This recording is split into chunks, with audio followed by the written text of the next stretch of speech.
Y continuamos en RCN Compromiso Social y estas son las noticias que nos alegran, poder hablar con gente de la ciencia y cómo ese conocimiento se pone al servicio de quienes más lo necesitan. Y es el caso de la Fundación Cardioinfantil, quien lleva décadas trabajando para mejorar las condiciones de vida de muchísimas personas a través del trasplante. Y estamos justamente con el doctor Jairo Rivera, quien es uno de los cirujanos de esta modalidad. Doctor Rivera, gracias. Cuánto gusto tenerlo en este espacio. Muchas gracias por la invitación.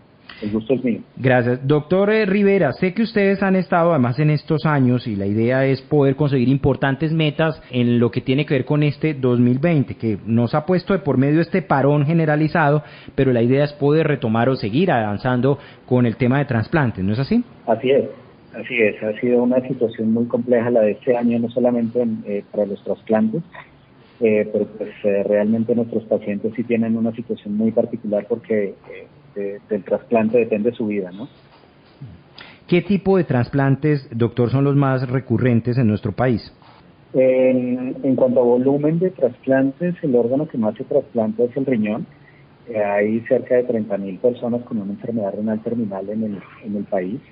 Y de estas, pues un buen número de pacientes se beneficiarían de trasplante renal. En segundo lugar, digámoslo así, el hígado es el órgano más solicitado y posteriormente el corazón y el pulmón. ¿Por qué esas patologías son tan presentes? ¿Por qué están allí dentro de lo que más requiere estos procedimientos? En el caso de la enfermedad renal, la hipertensión arterial, la diabetes, tienen una relevancia bastante alta para el desarrollo de la enfermedad renal crónica. Y en el caso del hígado, por ejemplo, la ingesta de alcohol, las enfermedades virales y pues recientemente la obesidad. Este también pues es un mensaje para todos los colombianos para que mejoremos los hábitos y la alimentación pues para poder evitar todas estas patologías que finalmente pueden producir una falla de estos órganos. ¿Estamos teniendo entonces malos hábitos alimenticios, de vida? Definitivamente, y el sedentarismo, la obesidad y el sedentarismo yo creo que son las enfermedades del siglo XXI. ¿Y por qué ese comportamiento? Y sobre todo me llama la atención que venga en aumento. ¿No, los jóvenes no están teniendo mejores hábitos de vida? Definitivamente, y la alimentación, la comida chatarra, los altos contenidos de azúcar, los alimentos procesados, yo creo que tenemos que volver definitivamente a nuestros orígenes y empezar a comer productos mucho menos elaborados y menos procesados, menos grasa. Por supuesto, una comida balanceada y mantener una actividad física regular. Con eso, digamos que casi que garantizamos una vejez sana para todos nosotros. Doctor Rivera, la ley de trasplante de órganos que se aprobó, tiene muy poco de haberse aprobado en el Congreso de la República, ¿ha ayudado a que tengamos un mayor número de donantes? Es paradójico. Digamos que la gran ventaja que tuvo esta ley es que que puso el tema sobre la mesa, que permitió a todos los ciudadanos o a la mayoría de ciudadanos, al menos por pensar durante una vez en su vida en si quieren ser donantes, convertirse en donantes o no. Pero al final de cuentas la decisión acerca de la donación de órganos no la tiene la ley, no la tiene el médico. La decisión acerca de la donación la tiene la misma persona que antes de fallecer lo dejó conversado, digamos, y expresó su voluntad para ser donante, y al momento de fallecer la familia que decide respetar la voluntad de la persona que fallece en cuanto a donar o no sus órganos. ¿Cómo podemos nosotros ayudar y seguir ayudando para ahondar en ese propósito? Hay que informar. Esta labor de ustedes es supremamente importante porque la gente tiene que conocer y tiene que entender que la donación es un acto de bondad y es un acto de buena fe. Es un acto bonito, es lo que nos permite trascender realmente y seguir viviendo en el cuerpo de otras personas una vez muramos. Uh-huh. Hay que entender que el tráfico de órganos no existe, no está demostrado que eso pase aquí en Colombia, que los centros que hacemos trasplantes tenemos una regulación y nos regimos por unos comités de ética que son bastante estrictos y que definitivamente favorecen no a extranjeros, sino a nuestros compatriotas colombianos que estén enfermos y que necesitan de un trasplante para seguir viviendo. La educación es lo más importante y en eso el papel de los medios de comunicación es fundamental.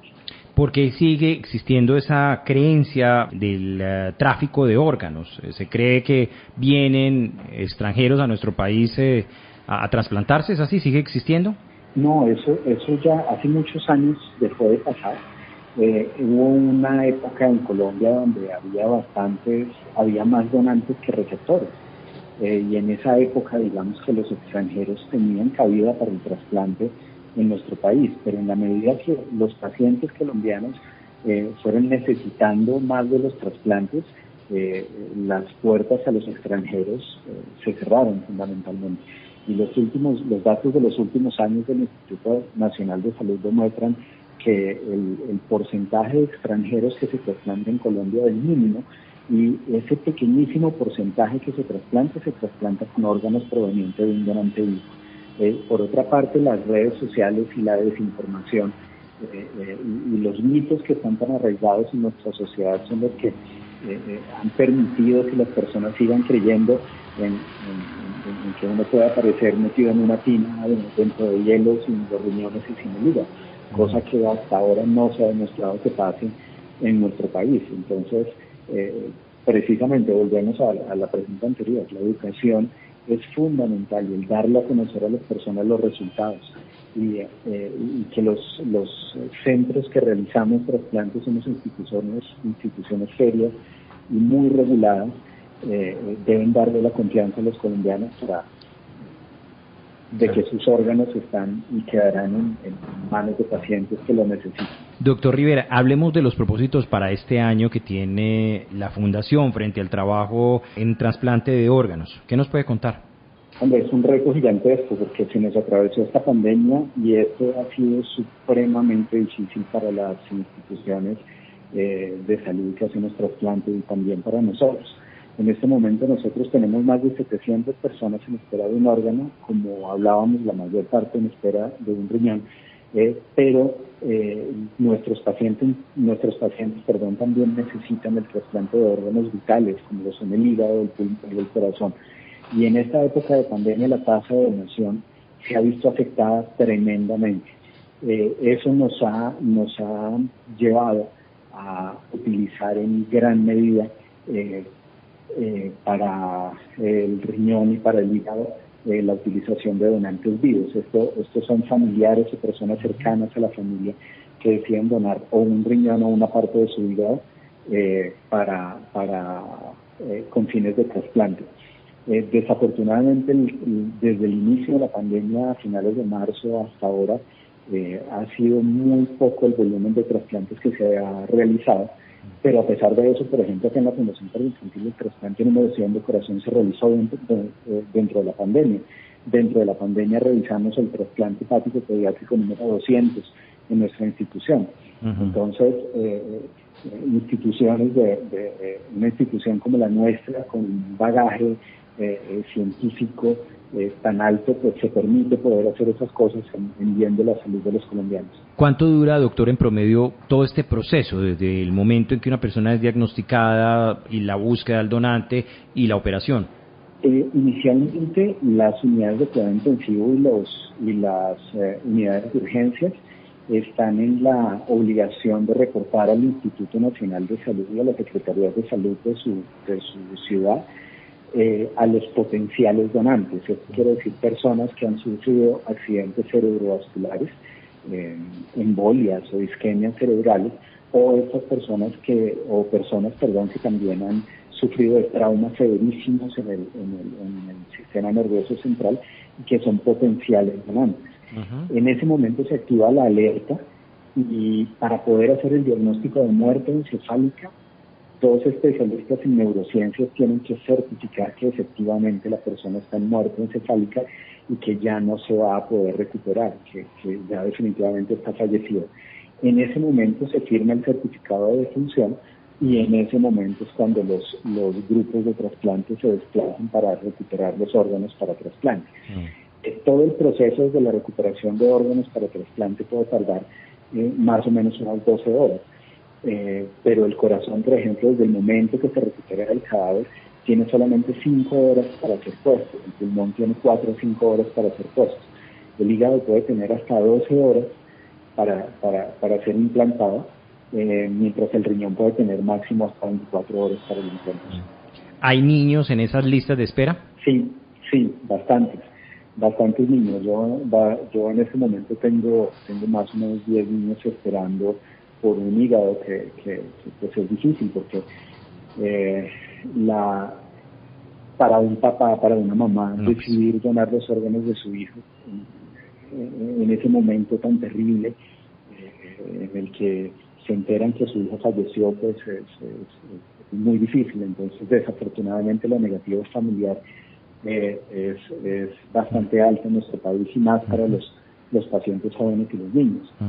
Y en el país hay niños esperando por corazón, por riñón y por hígado en una proporción importante de la lista. Más o menos el 5 o 10% de los pacientes en lista de espera son niños. ¿Y en edades entre qué rango, doctor? En mi lista yo tengo niños desde los 4 meses hasta los 14 o 15 años. Oiga, doctor Rivera, ¿cuál es la expectativa de recuperación de una persona luego de someterse a un trasplante? Es muy buena, las tasas de sobrevida son muy buenas. Hay que partir del hecho que estamos hablando de enfermedades mortales. Entonces, en el caso del trasplante de órganos vitales, como lo son el hígado, el corazón y el pulmón, pues si esa persona no se trasplanta, va a fallecer. En el caso de riñón, existe una terapia que puede considerarse como puente, que es la diálisis, que le permite a la persona mantenerse mientras tanto pegado a una máquina, mientras se define si es candidato a trasplante o no. Pero para una persona definitivamente es mejor estar trasplantado de riñón que estar pegado en una máquina. Le da independencia, le da calidad de vida definitivamente. Pues doctor Jairo Rivera, nos complace mucho haber dialogado con usted, médico cirujano de trasplantes de la Fundación Cardioinfantil, gente buena, poniendo su mejor empeño, el servicio de la ciencia para el bienestar de todos nosotros. Ha sido un gusto haberlo tenido, y ojalá este llamado no caiga como una voz en el desierto, sino que tenga eco en las personas que entiendan la importancia de la donación de órganos como una manera de prolongar la vida, la existencia de ese ser querido que ya no está, pero que puede seguir viviendo a través de otra persona. Gracias de verdad, doctor Rivera, por su tiempo. Ha sido muy generoso en habernos atendido en este lunes. Muchas gracias a ustedes, y abierta la invitación a todos los colombianos para decir sí a la donación de órganos. RCN Radio.